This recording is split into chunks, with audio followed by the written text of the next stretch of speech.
Bem-vindas e bem-vindos ao TEAR de hoje, dia 2 de abril.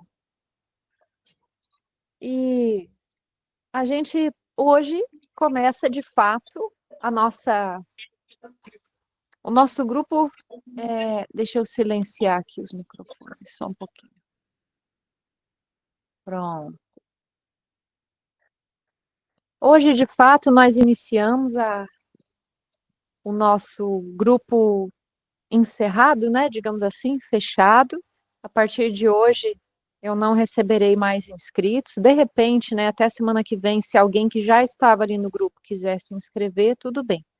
Mas se não, seremos nós até o final.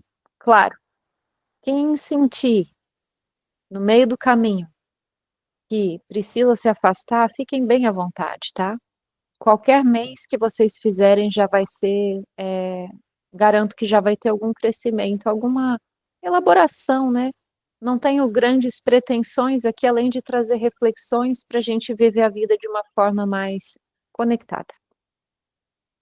Então, na semana passada, a gente começou a falar sobre o tema de frente do TEAR, que é o olhar.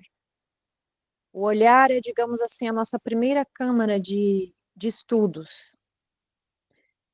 E como eu mencionei na semana passada, o tear ele surgiu em resposta a um sintoma de adoecimento dos nossos olhares no mundo, de forma geral, né? Nesse sistema multiloco em que a gente vive, os olhares vão ficando opacos.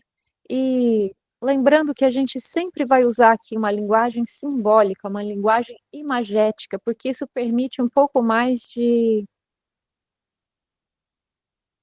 liberdade, vou chamar assim, liberdade para derivar ideias, brincar com conceitos e trazer um pouco mais de significados a nível de alma para o que a gente vive. Quando uma linguagem se torna extremamente objetiva, ela tem uma função, né? A gente tem uma função. Por exemplo, um engenheiro elétrico precisa ser objetivo, senão essa atividade ela vai ele não vai conseguir conectar os fiozinhos direito, né? A matemática ela é muito direta. Mas quando a gente trata de conteúdo da psique, conteúdo do inconsciente, conteúdo espiritual, a gente precisa, aos pouquinhos, ir expandindo a nossa zona de conforto em termos de linguagem, para a gente conseguir conversar com o nosso espírito, porque ele não é linear, como a linguagem objetiva é. Então, o trabalho do TEAR é de trazer também essa familiaridade com uma linguagem simbólica, uma linguagem imagética, com o auxílio principalmente das artes, para a gente ir até gostando, recordando e gostando dessa linguagem, desse idioma materno que é ricamente simbólico, que é o plano espiritual, né? O plano espiritual, ele brinca com as ideias. Para quem tem alguma vivência, né, nas linhas espiritualistas, seja do espiritismo, seja da Umbanda ou de qualquer outra linha que tem um pouco mais de conexão com o plano espiritual, a gente sabe que tem conceitos lineares que não se aplicam. E até mesmo pegando na ciência, a mecânica quântica, ela também não respeita as leis aqui da nossa fisicalidade desse plano. Então é assim, né? Estamos em níveis de existência, como DNA e proteína vivem em níveis de existência diferentes. Por exemplo, pegando um exemplo do nosso físico. Então tá. É, Então, o que seria, né, esse adoecimento do olhar? Bom, existem muitos sintomas, mas o que nos interessa e o que eu diria o principal, pelo menos na minha forma de ver o mundo, é que quando o nosso olhar adoece, ele não consegue mais enxergar a beleza, ele não consegue mais enxergar o sagrado. Ele perde o brilho, ele perde a jovialidade, ele perde a atitude brincante e investigativa diante da vida. E quando isso acontece, muitos processos se estabelecem.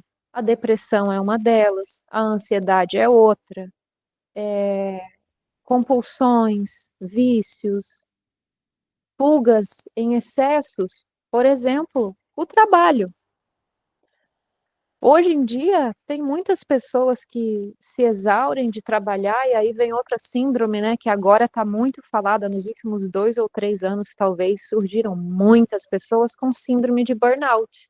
Burnout, em inglês, é queimar, ou seja, você queimou todas as suas energias por uma exaustão de todos os seus sistemas, mental, físico, emocional, pelo excesso, geralmente é excesso de trabalho, então não é saudável também.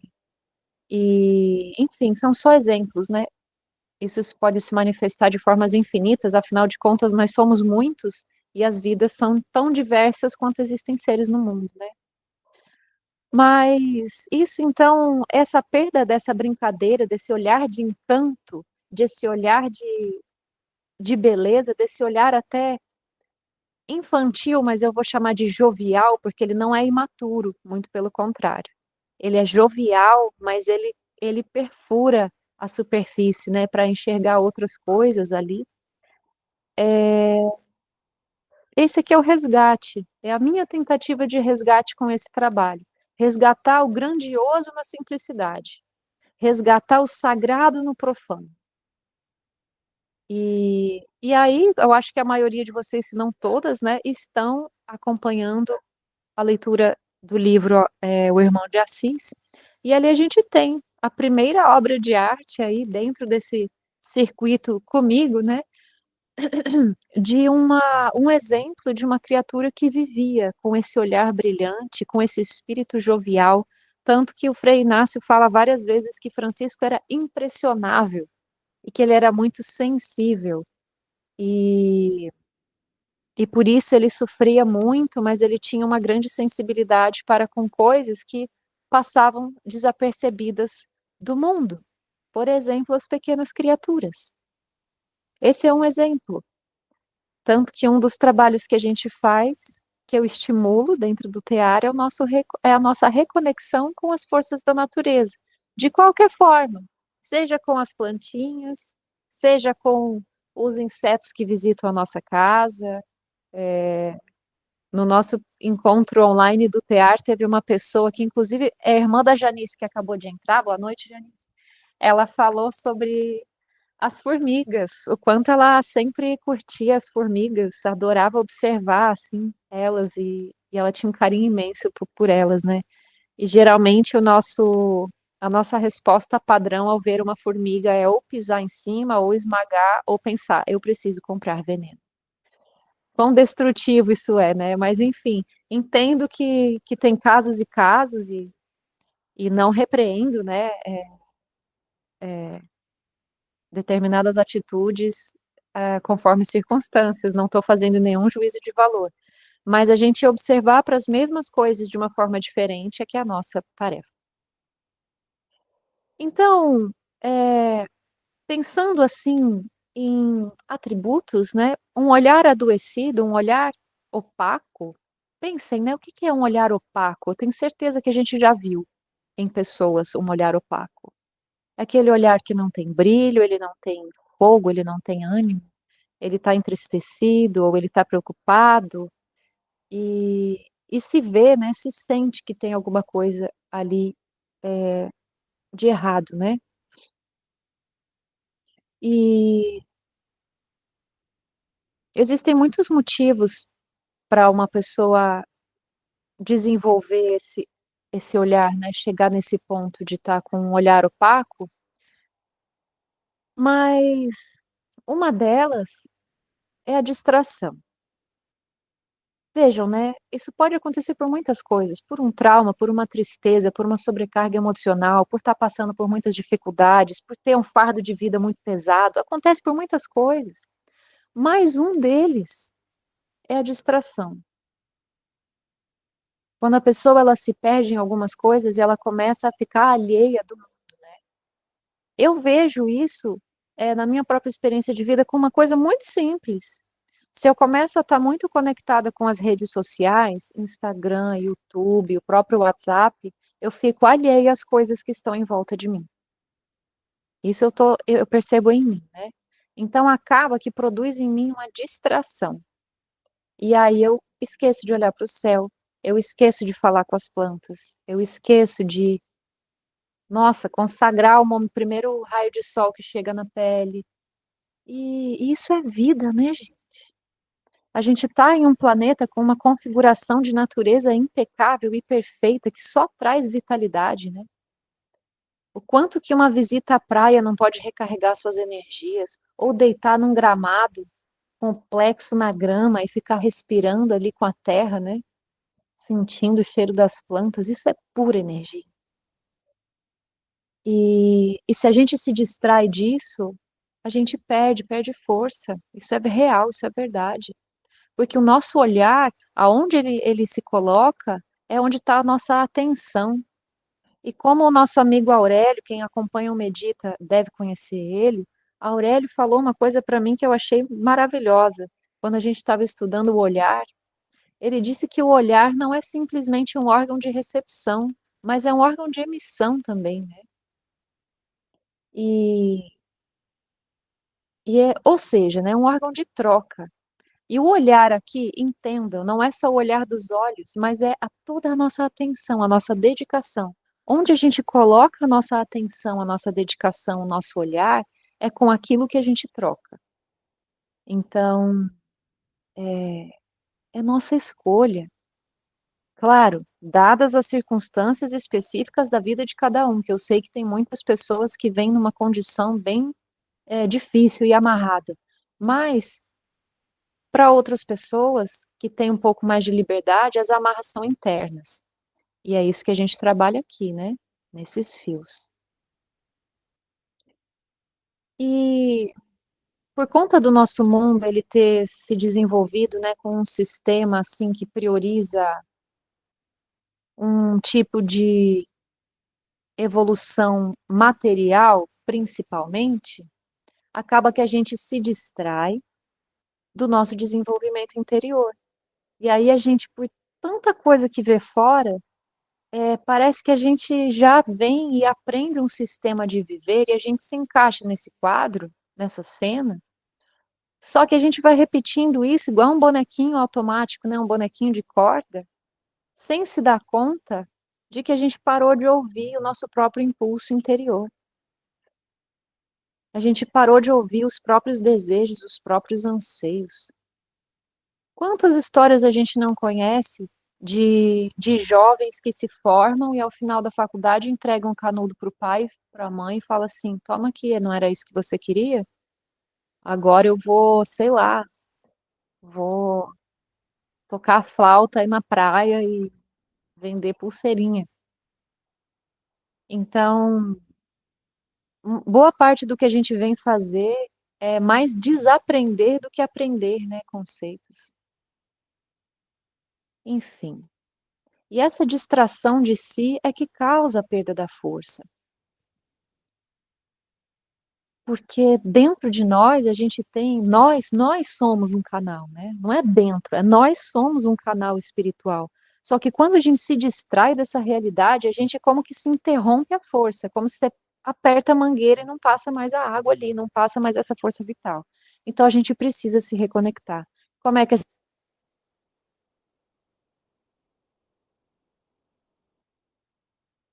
Ficou mudo para mim.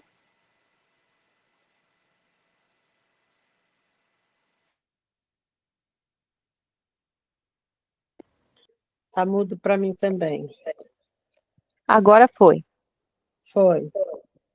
O microfoninho acabou a bateria e tem um segundo aqui. Então, bom, não sei qual ponto que vocês perderam, mas eu vou recapitular a última frase. Então, pensando que a gente é um canal espiritual, a gente é como um bambu ou como uma mangueira através do qual flui essa energia vital, se a gente interrompe essa conexão espiritual, não sei nem se é possível falar assim, porque essa conexão nunca é interrompida, mas pelo menos a consciência disso e da nossa busca original, digamos assim, de desfrute, de experiência ou de realização de sonhos e desejos, que é o que a gente vem também fazer muito na Terra, além de missões, né? A gente fala muito de propósito pensando em missão, algo que eu devo realizar. Às vezes você veio para explorar, às vezes você veio para desfrutar, às vezes você veio para, sei lá, se relacionar, aprender a se relacionar com as pessoas, e não importa muito de que jeito. Então, como a Valéria, né, certo dia disse lá no Medita, ué, o propósito da vida é viver. E, e para viver de fato, com toda a nossa força, é preciso que a gente escute esse canal aqui dentro, essa água que jorra, porque ela carrega informação. É o nosso DNA, digamos assim, nosso DNA espiritual é essa água dentro dessa mangueira aí, que a gente precisa. Primeiro, desaprender o ruído, né? Porque é tanto ruído, meu Deus do céu. É a rua, é a gente, é o trabalho, é a internet, é a casa, é a vizinha, é tudo, tudo exigindo, né, de nós. Mas essa água de dentro aí, ela acaba a gente se distraindo dela de vez em quando, né? Então, o trabalho é olhar, né, escutar esse fluxo novamente, e isso é o que permite a nossa realização. A escuta desse anseio interno e a realização dele, né? E eu não digo, não quero me colocar aqui como grande especialista nisso, porque eu também estou nas minhas tentativas. Eu acho que muito do que eu faço ainda foi algo que veio do exterior. Por mais que eu tenha aprendido coisas muito benevolentes e benéficas para mim, às vezes eu ainda acho que estou seguindo passos de outras pessoas e eu sigo no meu esforço de me ouvir. Então, veja, não é algo definitivo, é um trabalho constante. Bom, e aí, né, venho aqui para a nossa música, que era a nossa tarefa da semana passada, de ouvir uma música, na volta que o mundo dá. Quem é que ouviu a música? E abro aqui, né, agora abro a palavra para vocês compartilharem o que que vocês pensam, como que vocês recebem esse nosso início de conversa hoje, e se quiserem somar aí com como é? O jeito que vocês receberam essa música aí na volta que o mundo dá, e vocês estão com a palavra, podem conversar comigo.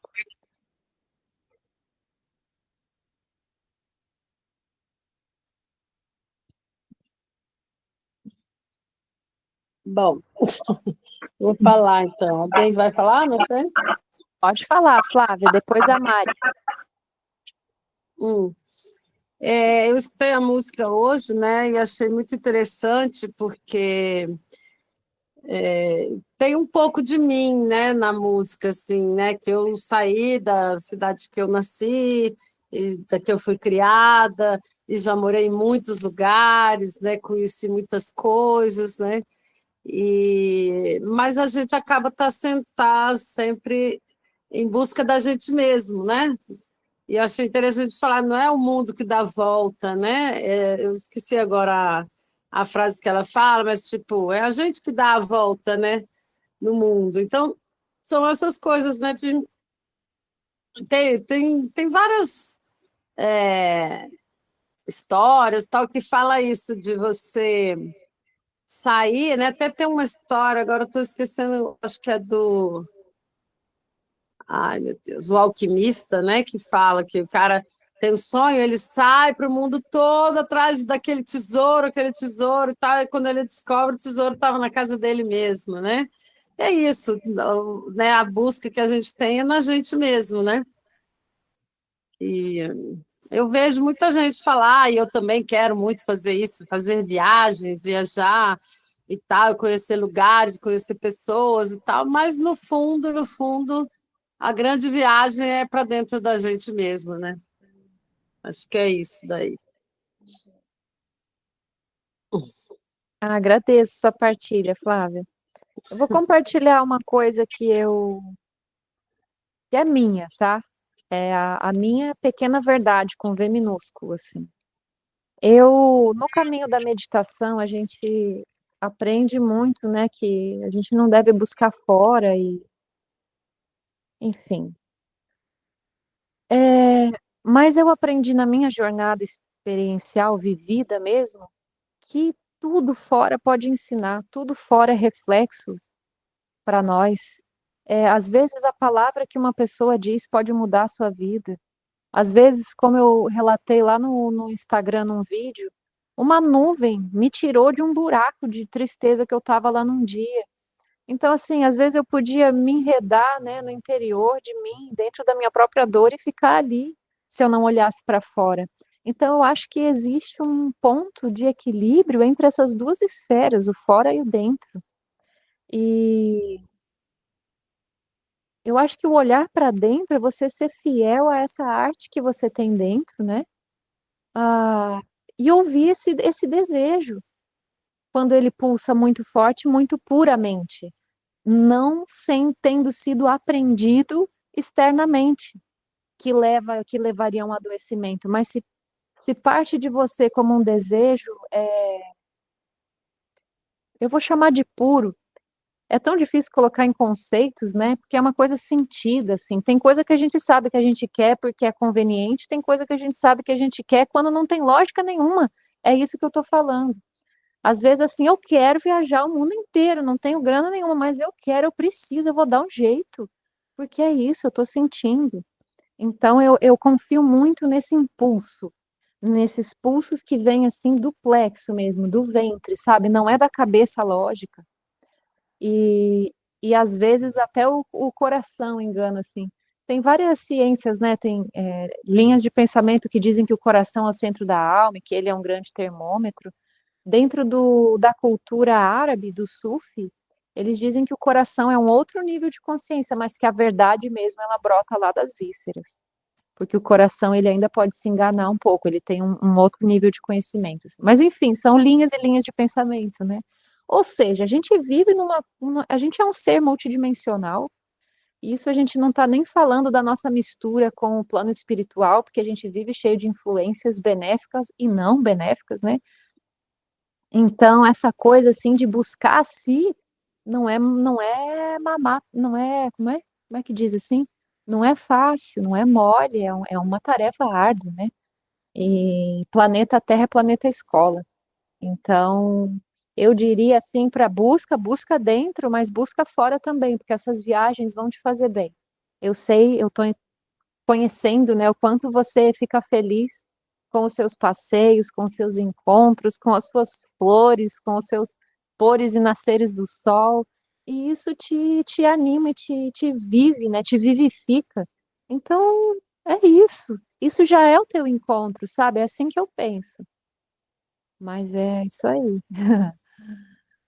Eu concordo, eu disse isso, né, que é importante a gente fazer essas viagens externas, né, mas não porque a busca assim maior, né, realmente a gente vai buscar coisas de fora, mas para trazer para dentro e também se soltar também, né, o que você escuta de alguém também algum dia você pode dar uma fala que vai ajudar uma outra pessoa, né, então essas relações todas, né, enfim, é isso aí. Perfeito, é isso aí mesmo. É, é isso. A Mari queria falar antes, tinha aberto o microfone? Ai, gente, peraí, eu vou ter que ligar a luz. É porque eu tava aqui na. Eu tô à luz de Vênus, eu tô mais ou menos no clima do CA. A luz aqui é muito forte. Mas é o seguinte, eu sempre quero falar, né, Dara? Eu acho o seguinte, ô Dara, falando nessa questão que você estava falando do cordão espiritual, a gente fez um curso esse final de semana, eu, Valéria, e a gente mediu o nosso cordão espiritual, e é uma coisa impressionante, assim, que às vezes uma palavra que a gente falava negativa, automaticamente a gente media e já diminuía muito. E às vezes uma palavra positiva, de conexão que a gente falava, ele já se entendia e ficava gigante, assim, bem, sabe, forte. Então, assim, tudo está nessa conexão mesmo. Não que eu entendo que assim, é muito que a gente se conecta, né? A gente, infelizmente, eu não posso falar por todo mundo, mas eu sinto que a gente tem Marielle, Espera aí. Oi, Dara, desliga seu microfone, tá dando muito eco pra gente. peraí. Não tava dando para escutar a Marielle. Não, a Dara desligou o dela, agora a gente vai te ouvir, Marielle. Tava dando eco, não tava dando pra gente te ouvir. Agora tá dando certo? Uhum. Então, eu sinto que às vezes, falando por mim, né? Lógico, eu não posso falar pelas pessoas, mas eu sinto que a gente tem uma tendência muito grande eu tenho uma tendência muito grande de ir para o negativo. Eu tenho muita dificuldade de voltar para as coisas positivas. Até esse olhar aí eu preciso trabalhar muito. Às vezes eu sempre olho o lado negativo das pessoas, os julgamentos, a vida. Por mais que eu tenha um olhar muito bonito para muita coisa bonita também, mas é um trabalho muito profundo. E isso aí, né, tem muita coisa mais que eu queria falar, mas o tempo é curto. E quanto à música, eu senti que ela quis dizer da imensidão das nossas vidas, né? A gente está ali na beira do rio, as águas limitadas, e quando você decide, você se permite, você vai para um mar muito grande, você se perde, você não sabe o caminho, você não sabe para onde você vai. Você fica perdida, é muita coisa, sabe? E eu entendi isso na música, eu entendi a música bem assim, que a gente chega em fronteiras, às vezes línguas estranhas que você não conhece, então por isso que você não entende. O tempo de lá era diferente demais do tempo de cá que a gente está agora. Por isso, às vezes, o vazio, de você não conseguir se achar, se encontrar, porque às vezes aquele tempo lá fazia tanto sentido para você, só que a alma não consegue entender, porque a mente racional não consegue entender isso, né? Então, assim, é muito acesso. Só o finalzinho da música, a hora que ele fala que junta a mochila para voltar para o irmão, um negócio assim, aí de lá para lá eu não entendi. Mas até essa parte que eles falam que do vazio, não entende por que está triste, por que está vazio. Eu acho que é muito sobre isso, né? A gente é muito, muito imenso, assim, e às vezes é muito difícil a gente se encontrar, né? Eu acho que vai demorar muito ainda, pelo menos eu me vejo ainda, assim. Sim, não, né, talvez demorar algumas vidas para me conseguir, né, entender a profundidade da gente e da vida. E é isso aí, gente. Gratidão. Deixa os outros falar, senão eu não deixo ninguém falar, gente. Adorei, Mari, adorei seu comentário. Tem muitas ramificações, né, para tecer a partir disso, mas eu achei super pertinente a sua reflexão. Eu vou deixar a Flávia falar, tá? Antes de eu continuar. Pode falar, Flavinha. Eu falo mais que você, Marielle. Mas olha só, Mari, você começou falando uma coisa, eu queria só voltar no que você falou aí. Você falou uma coisa do fio, de vida, do que você começou a falar, que falava uma palavra. Eu queria entender isso daí, que exercício que foi esse? Peraí, é a Flávia. Ô, Flávia, é porque é um curso de cura prânica e a gente consegue medir as energias espirituais. Então, a gente conseguia medir o cordão espiritual da gente quando a gente estava se conectando com pensamentos bons e quando a gente estava se conectando com pensamentos negativos. E era instantâneo. Tipo assim, só da gente falar uma palavra, por exemplo, raiva, medo, ódio, o nosso cordão espiritual diminuía, que é aquele cordão de prata, né? Que o pessoal estuda, né? Eu não sei falar direito com propriedade, não, que eu ainda estou no curso básico, mas é mais ou menos isso. É um curso do mestre Sho Koksui, ele chama Cura Prânica. Ah, legal. Depois vou procurar saber mais. Obrigada. Essa questão do cordão talvez seja uma explicação, né, da mecânica do corpo sutil para essa questão da atenção, onde é que a gente coloca o nosso olhar, né? Como a Mari falou, se coloca, às vezes se tem dificuldade se coloca o olhar no negativo e aí é difícil puxar ele de volta, né, e colocar em outra coisa, porque o que acontece, né? Nossa, a gente é muito vasto mesmo, como a Mari falou. Então a gente tem dores que são tão antigas, que coordenam, que alimentam nossos comportamentos hoje em dia, que é realmente aquela coisa, né? Gato escaldado tem medo de água fria. Então você vai. A carga do negativo ela é muito pesada, né? Porque a carga do positivo, ela, apesar de ser intensa, ela é leve. Ela não é aprisionante, né? Porque o medo ele captura. Quem já sentiu medo, que já esteve numa situação de dor muito intensa ou medo, a própria dor física. Às vezes a gente não dá uma batida assim e sente uma dor aguda. Aí ela vai diminuindo. Aí depois parece que fica uma impressão de dor ainda. Você não sabe nem mais se está doendo ou se foi a memória ou se é uma mágoa ali que tem, né? Que ficou uma coisa tão sensível.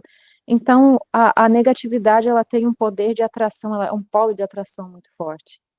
Mas, e talvez por isso, tô aqui viajando no que a Mari falou sobre o cordão. Porque essa nossa conexão espiritual, ela depende de frequência. E frequência é emoção. Se a gente vibra em raiva, se a gente vibra em medo, se a gente vibra em inveja, se a gente vibra em ciúme, se a gente vibra em etc., esse cordão, por frequência, por natureza energética da nossa constituição, né, físico-espiritual, talvez isso diminua. E aí a gente não consegue estar tão conectado com essa origem a qual pertencemos, a qual somos.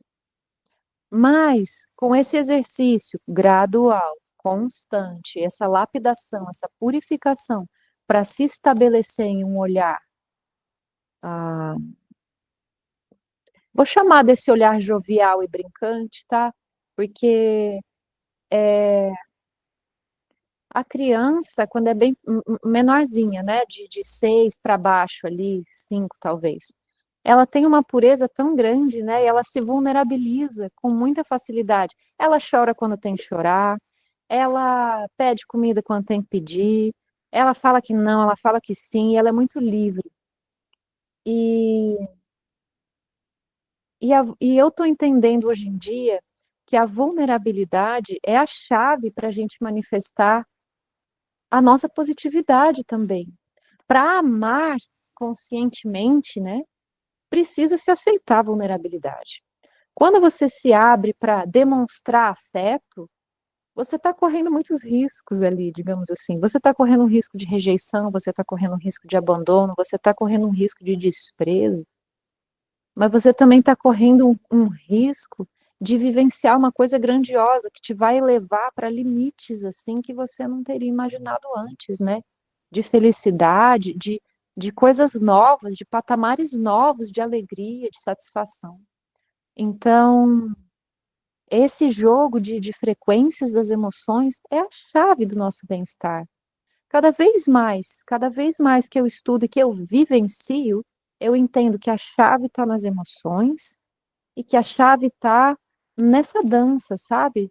Só que isso se constrói muito com a nossa mentalidade, e é esse o grande trabalho, esse é o laboratório, de a gente libertar a nossa mentalidade das construções destrutivas, por exemplo, o ruído do mundo, por exemplo, a necessidade de trabalhar igual, né, igual um condenado para sei lá o quê, de conquista, que isso representa o que para você, né? E ouvir, né?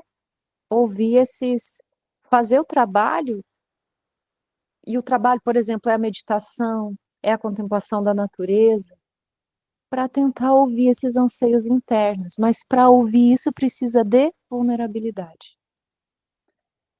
Pode ser, né? Vocês entendem? Mari tinha levantado a mão. Pode falar, Mari. Ô, Dara, eu falei desse cordão espiritual. Tá dando de Jeff. Eu falei desse cordão espiritual só porque você falou aquela hora que aperta e fecha, parece que para de fluir a água. É esse cordão que eu sinto, entendeu? Tipo assim, que é a nossa conexão, a gente alimenta ela. Se a gente não alimenta, a gente se desconecta, entendeu? Então é por isso que eu falei do cordão, porque eu achei interessante quando você falou que quando a água passa, a gente aperta e essa água para de fluir. Foi só por isso que eu falei, eu liguei um com o outro. Entendi, que legal, gostei. Eu não tinha lembrado que era por conta da analogia que eu usei. Mas isso, sabe que não é novidade, porque tem em várias mitologias, assim, algo relacionado a um tubo através do qual flui uma substância sagrada. Por exemplo, Krishna. Krishna, poxa, eu não tenho nenhuma imagem dele aqui. Krishna é um deus do panteão hindu e ele é, digamos assim, a personificação do amor, a personalidade perfeita. E ele toca flauta. É esse sopro divino que toca essa música. A gente vai voltar nesse tema mais adiante. E para quem é reikiana aqui no grupo, é o bambu também. O bambu, no reiki se fala, né? Seja como o bambu, para você receber a energia do reiki como um canal puro para deixar fluir, né? Então, existem várias analogias em relação a esse tubo, né? Nós somos tubulares. Se a gente for estudar a anatomia do corpo sutil, os chakras são estruturas tubulares, os próprios músculos são estruturas tubulares, o nosso sistema circulatório, o sistema nervoso, os intestinos, nós somos uma série de tubos, né? Cordões, nós somos um tear. Mais algum comentário sobre isso? Alguém quer falar sobre como recebeu a música?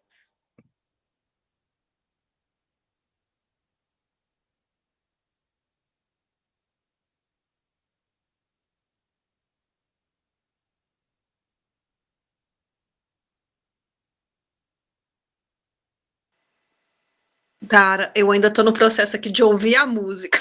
Não ouvir a música, não. Eu tô ligando o computador para ver se eu ouço. Mas ligando aí nas coisas que vocês estão falando, esse negócio do bambu vazio me faz lembrar a questão do taoísmo, que a gente deve ser vazio, nem positivo, nem negativo. Nessa condição, a gente está em condição de deixar a água fluir. Eu fiz essa associação com a sua fala aí agora. Já estou quase ouvindo a música. Tudo certo. Se não puder ouvir hoje também, ouve depois. Depois você posta lá seus comentários, fica bem tranquilo. Então, como se fosse, deixa eu perguntar, né, para você, como se o símbolo do tal do Yin Yang fosse um tubo, na verdade, que a gente estivesse olhando para ele de frente, assim? Ou não é esse o símbolo? O símbolo do taoísmo é esse. Mas um tempo aí para trás, o estudante da faculdade pediu para dar uma disciplina de estudo do taoísmo para os colegas. Ele queria ensinar para os colegas. Aí a gente abriu uma disciplina e eu fiz o curso com ele. Ele foi o professor. A disciplina estava no meu nome, mas ele que deu a aula toda.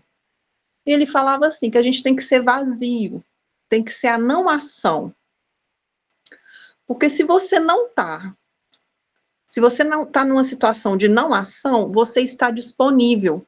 Se acontecer um acidente aqui agora, eu vou prestar socorro, porque aquilo que é necessidade do momento. Então, que a gente tem que estar num estado de não ação. Quando você está... Porque, na verdade, a gente é sempre cheio, por causa do vizinho, por causa do fulano que fez aquilo. A gente está sempre cheio de críticas e criticando o mundo inteiro. Então, a gente não fica ali disponível para ver a beleza e se alimentar daquela energia. Entende? É mais ou menos o que você está falando aí do olho. O olho. Não é triste a palavra que você olhou. O olho vazio. Opaco. O olho opaco, por causa da nossa condição interna de não estar vazio. Entendeu? É aquele símbolo lá, mas o taoísmo, na verdade, é a questão do bambu vazio, aquilo que é o taoísmo. Você não está julgando.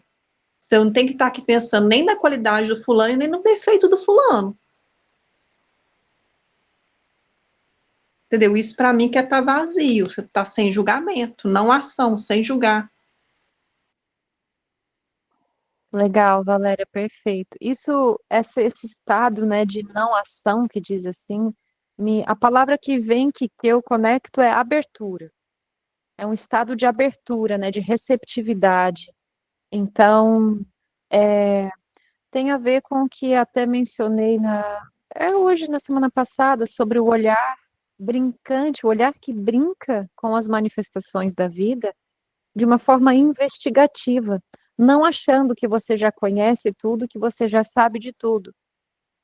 Porque quando a gente acha que já conhece, já sabe, a gente não se abre para olhar de novo, né? Isso é muito comum nas relações, né? A gente convive um mês com a pessoa, já acha que pronto, já vi tudo, já está tudo padronizado ali, mas não, as pessoas podem te surpreender. E o mundo, né? Por a gente viver em um mundo, o planeta Terra é cíclico, né? Verão, dia, sei lá, festas, aniversários, é tudo cíclico, né? São movimentos muito cíclicos, mas toda vez é diferente, né? Então, esses encontros, a qualidade dos encontros é dada pelo tamanho da nossa abertura, né? Para receber essas coisas como algo novo. Eu diria que esse é um olhar brilhante, é um olhar que não está distraído, porque ele está atento, porque ele está disposto a receber, né, as informações. A impressão que eu estou atualmente é que está todo mundo com HD muito cheio. É como se a gente tivesse uma memória, como se fosse um computador, e o HD está cheio, você não consegue colocar nem mais uma informação. Então, tipo assim, é totalmente oposto do taoísmo, do vazio, do bambu. Sim. Eu já te dou a palavra, tá, Flávia? Só vou comentar mais uma questão. Dentro de um dos poemas do Tao Te Ching, né, que é um dos livros clássicos do Tao, tem uma frase que diz assim,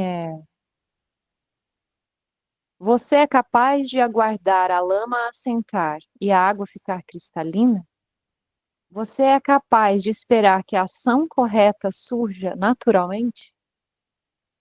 Ou seja, é exatamente isso que a Valéria falou, né? A gente tá cheio de ruído, tá cheio de conteúdo, tá tão entupida essa mangueira que a gente vai assim, vai executando do jeito que dá, né? Quando na verdade buscando soluções desesperadas, isso que eu vejo. E apressadas, é claro.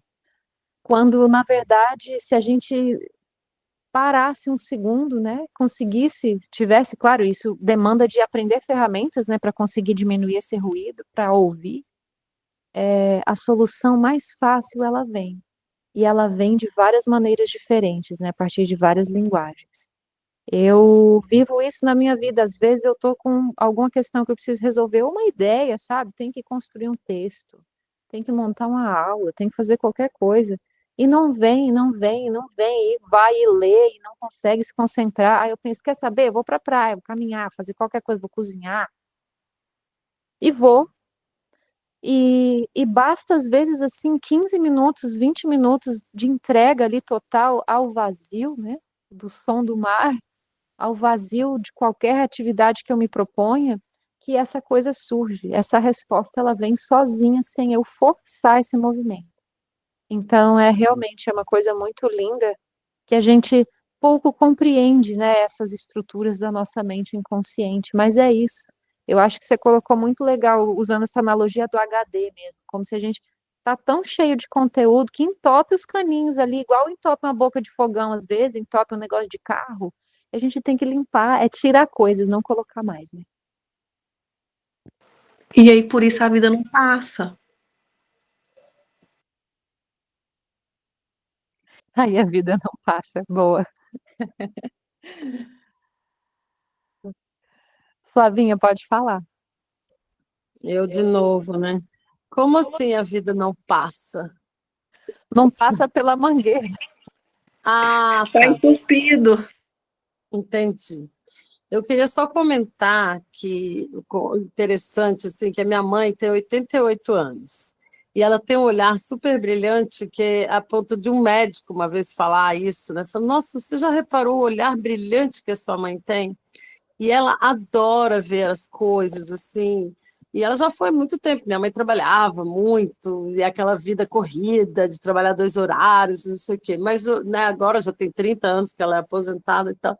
Mas ela, aqui em casa, né, aqui em Belo Horizonte, a casa dela, tem um jardim, e aí ela me chama para ir lá olhar todas as flores, todas as coisas, entendeu? E aí, às vezes até assim eu estou meio sem tempo para fazer isso, mas eu acho tão lindo quando vocês falaram agora, né? E é uma coisa que eu talvez eu aprendi com ela também, né? Porque ela tem essa coisa de olhar muito para as flores. Eu vivo mandando foto de flor para ela e ela para mim, né? E ela fala assim, ó, que com 88 anos, todos os dias ela aprende alguma coisa. Todos os dias ela aprende alguma coisa. Eu acho isso muito legal, né? Porque é, é vivência, né? A pessoa falar isso.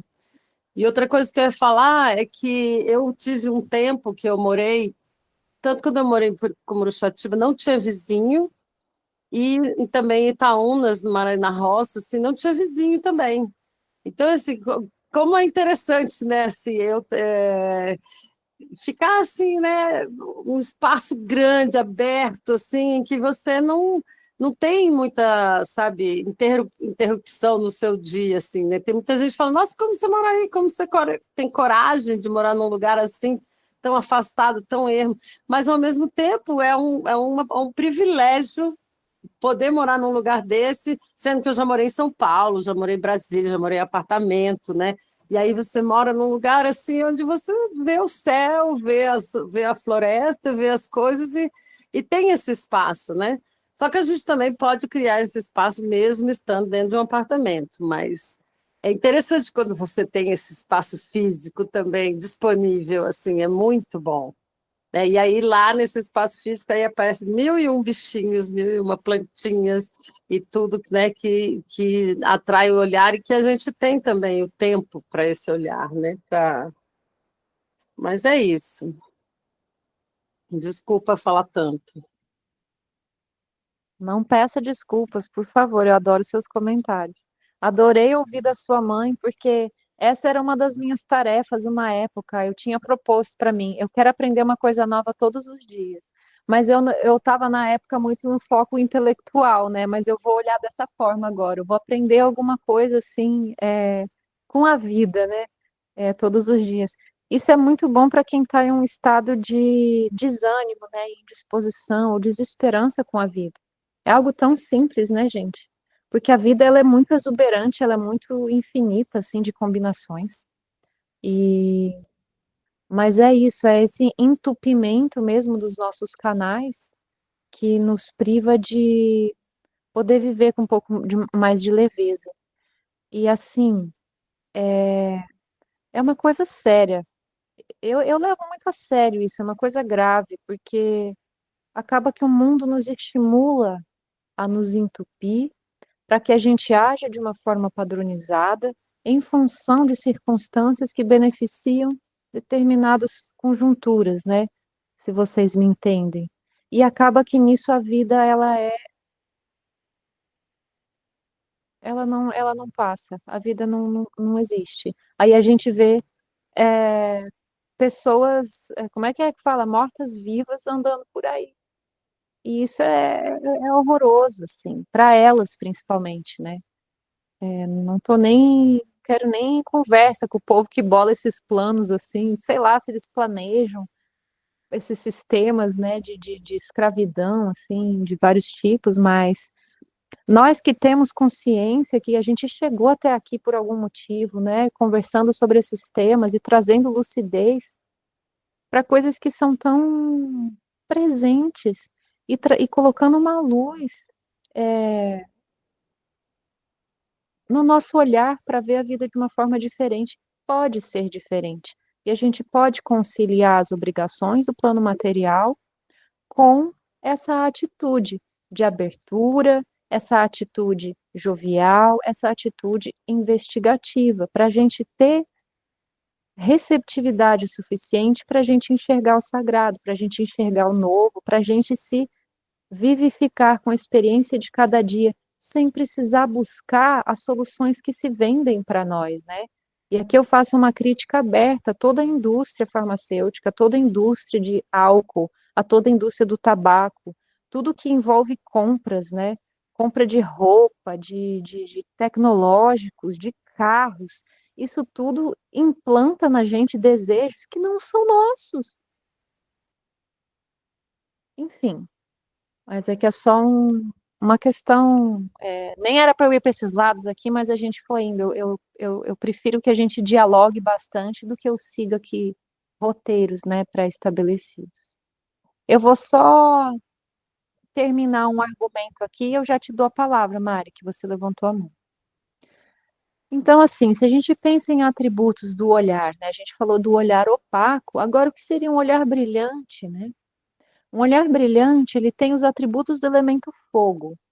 Ao longo do tear, a gente vai ver muitos elementos. Vai ter um momento em que a gente vai estudar muito sobre os 5 elementos e vai se aproximar muito disso. Mas vejam, né? Tem brilho, tem calor, tem penetrância. A luz é algo que penetra, né? Você pode colocar uma cortina, mas ainda assim a luz penetra. Até nossa pálpebra se fecha assim, olhando para uma fonte de luz, ainda tem luz. Se a gente coloca a mão, a gente percebe que fica escuro.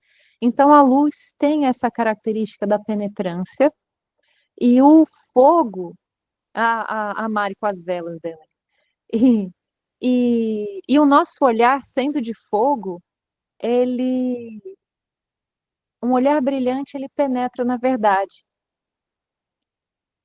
É assim que o Ayurveda trata, né, o nosso olhar, assim, para quem conhece um pouco, talvez até diga os nomes só por curiosidade, né, é um órgão de Pitta, sendo fogo, e o Pitta está relacionado ao discernimento. Então, quando a gente tem um olhar brilhante, um olhar penetrante, a gente tem uma receptividade maior para a verdade, para enxergar as coisas e compreendê-las.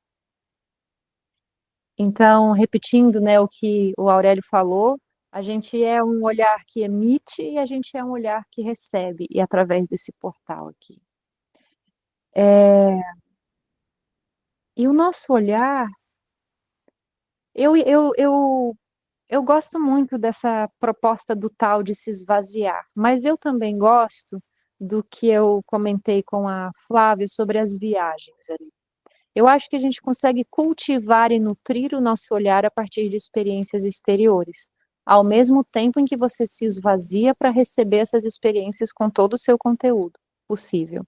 Porque a gente aprende muito com os outros pontos de luz.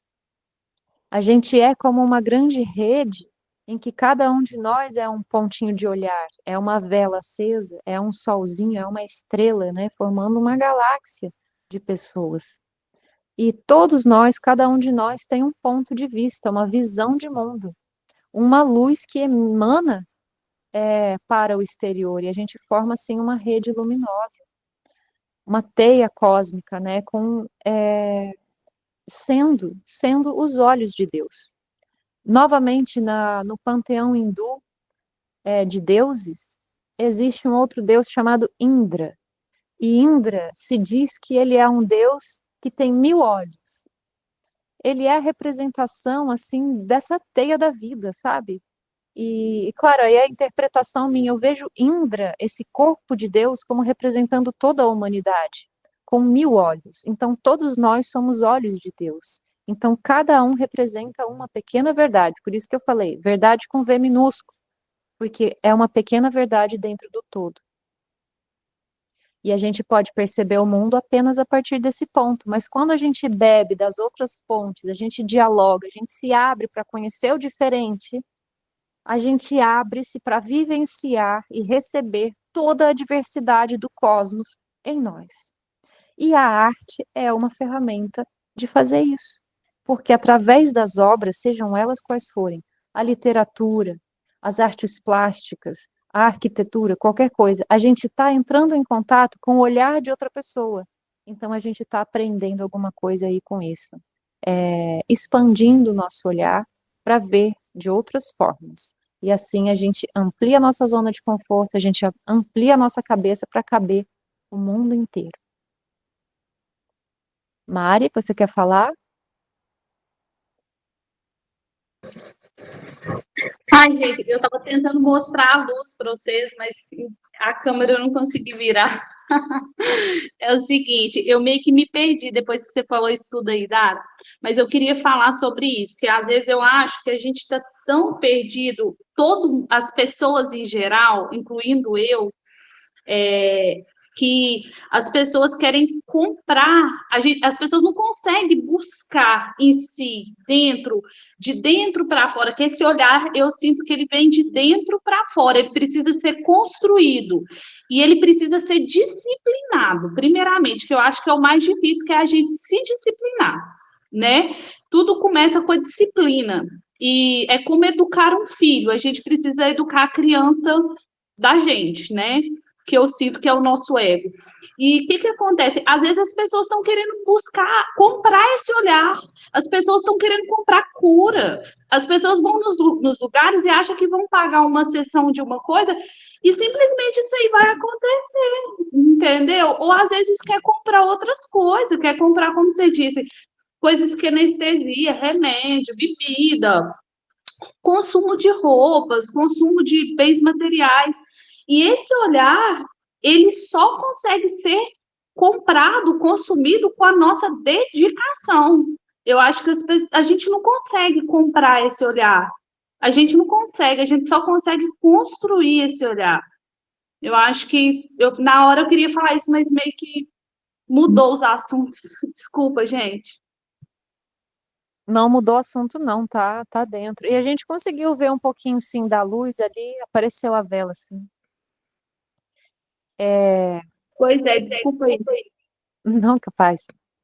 É,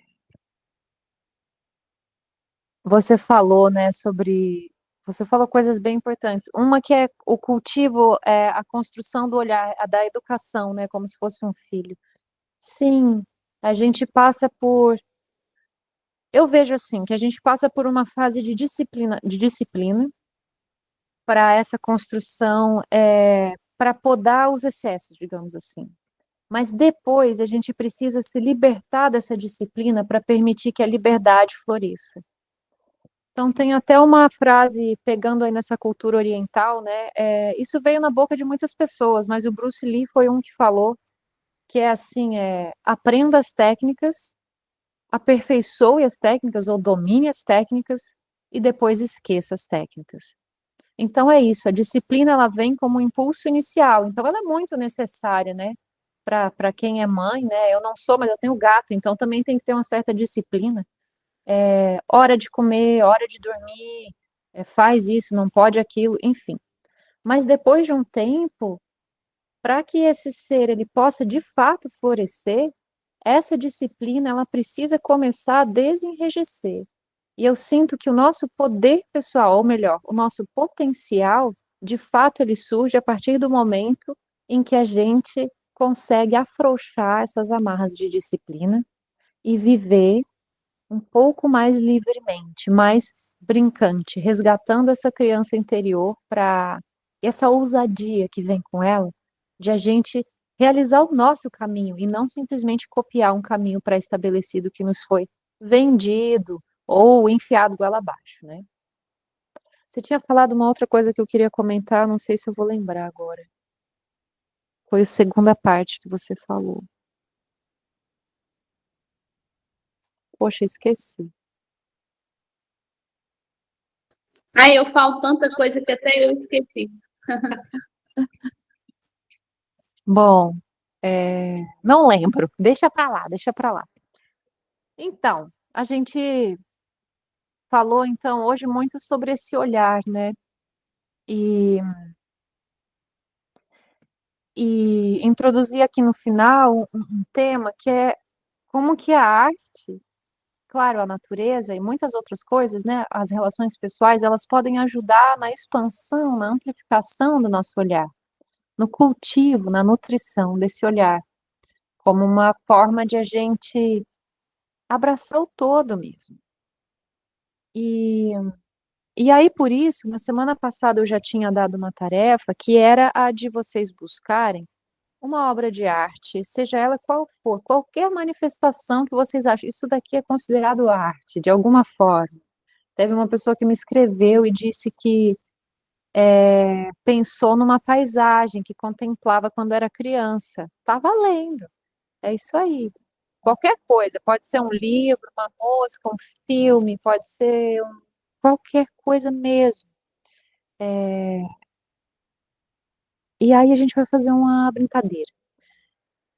vocês, quando identificarem essa obra, seja ela qual for, não precisa ser a mais, é uma obra que mudou você de alguma forma, que transformou algo internamente, você coloca lá no grupo. Se puder colocar a obra em si, para a gente conseguir olhar para ela também, legal. Se não, faz uma descrição, informa, né? Vai ser uma tarefinha para colocar lá no grupo, não é para mim, é para o grupo, porque é importante que todos os colegas vivenciem isso. E aí, na semana que vem, a gente retoma essa atividade da nossa obra de arte, dessa troca aí. Alguém tem algo mais a dizer? Algum comentário? Ainda algo sobre a música? Eu quero complementar a fala da Marielle, porque eu acho que faz uma conexão com a vida que tem que percorrer dentro do nosso tubo. Lá na cura prânica, a gente aprende que a gente é a árvore invertida da vida. Enquanto a árvore de verdade tira nutriente do solo, a gente tira o nosso nutriente dessa espiritualidade. E é como se ela entrasse pela cabeça. Aí eles falam assim, que nós somos a árvore invertida da vida, que a gente tem que se tornar receptivo. Então, meio que a gente está estragando a gente na hora que a gente deixa o HD encher demais, porque com isso a gente tira a nossa receptividade.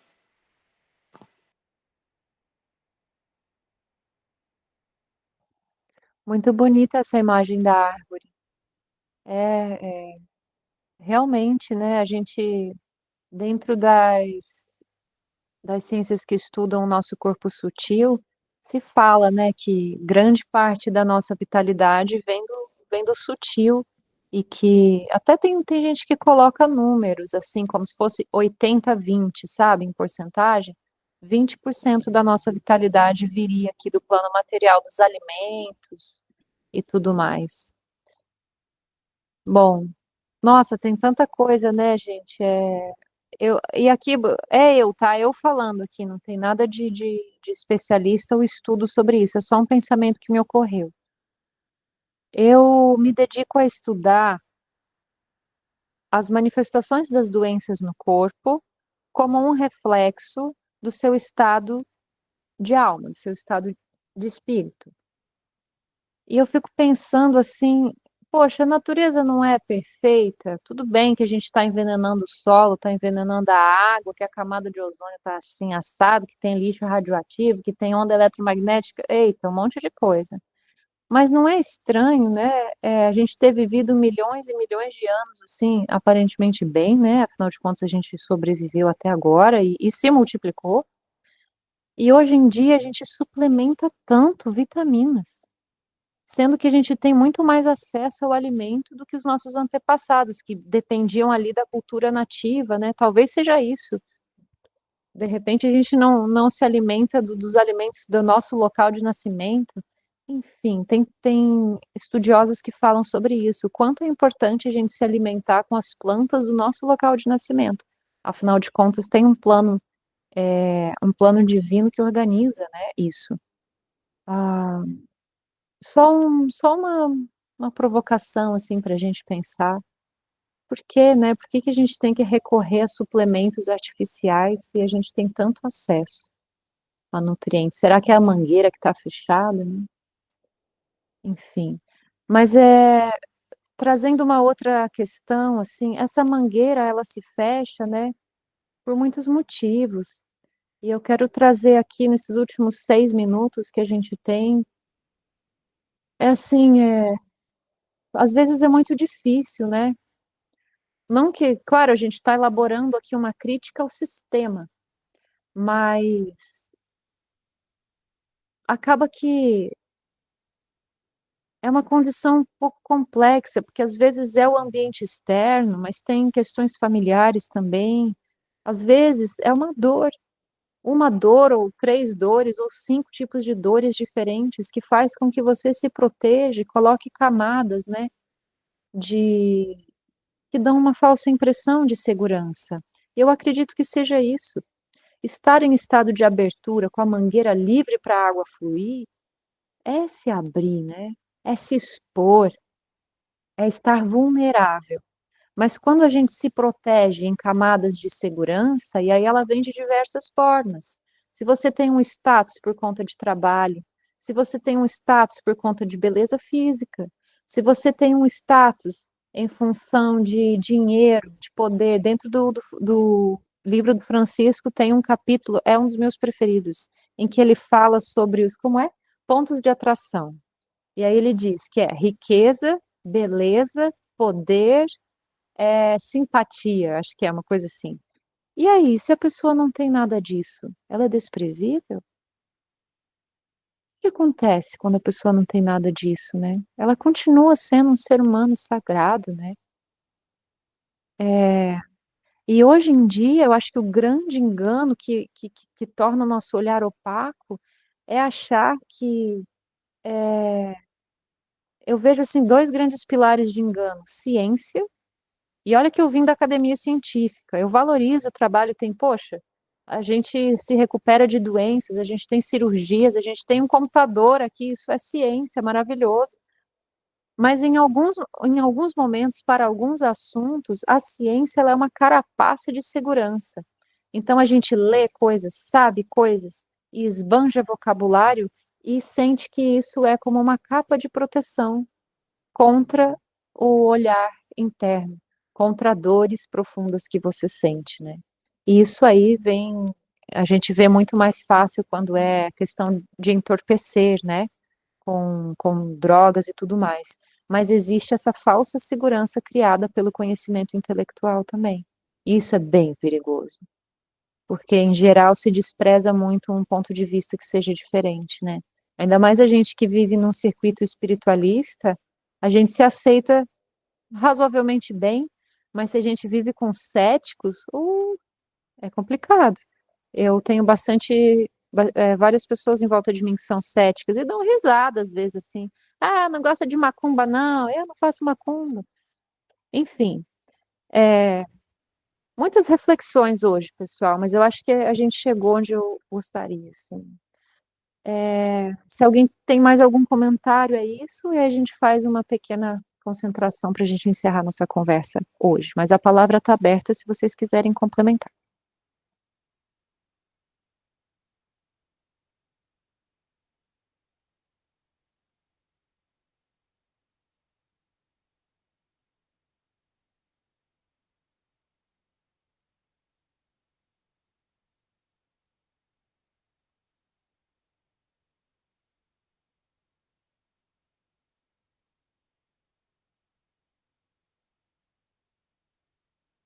Tá muda, você ficou muda.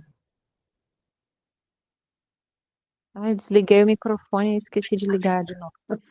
Obrigada, Flávia. Eu preciso de auxiliares, gente. Todas vocês me ajudem, por favor. Eu sou aqui uma só coordenando iluminação, internet, roteiro, microfone.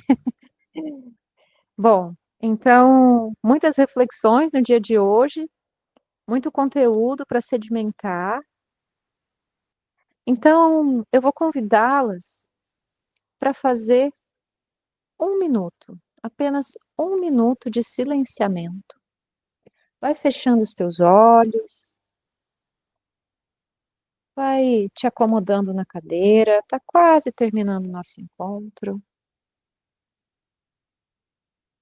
Faz uma inspiração profunda pelo nariz e exala longamente, soltando quadril, ombros, bochechas.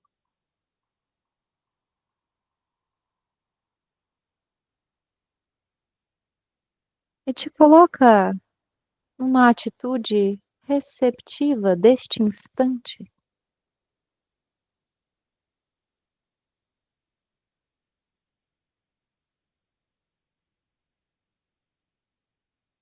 E observa onde tua atenção se coloca, onde tua mente repousa. E aguarda.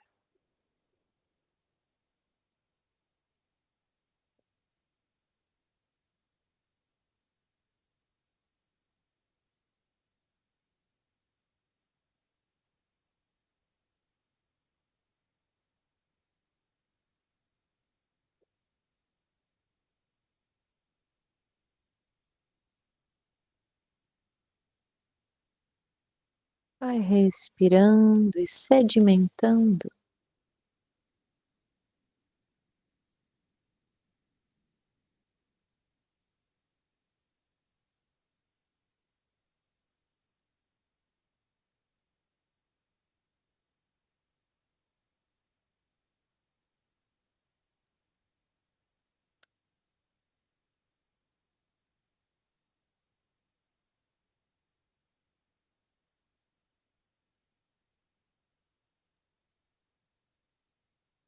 Imagina que o teu interior é uma coluna d'água de um rio. Cada informação, cada vivência, cada diálogo, cada leitura é como um punhado de terra que é introduzido nessa coluna d'água e leva um tempo para cada partícula sedimentar lá no fundo e leva milhares de anos até esse sedimento se tornar rocha.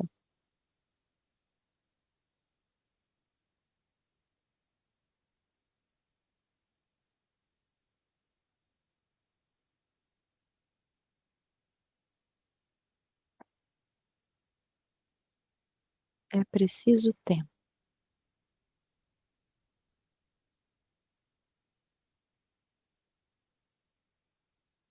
E o tempo é o recurso mais abundante que nós temos.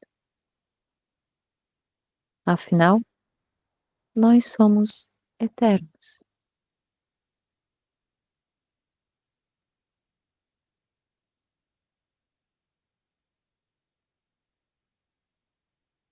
Eternos.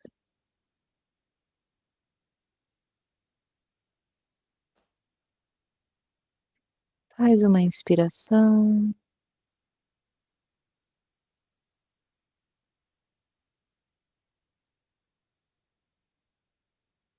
Vai espreguiçando.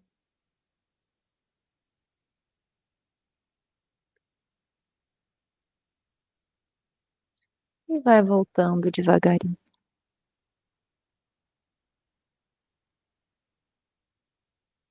Por hoje nós encerramos o nosso encontro do TEAR, nossa primeira aula oficial deste grupo fechado. Eu desejo as boas-vindas a vocês. Eu espero que seja uma jornada, no mínimo, provocativa, para que a gente olhe para as coisas e purifique um pouco esse canal.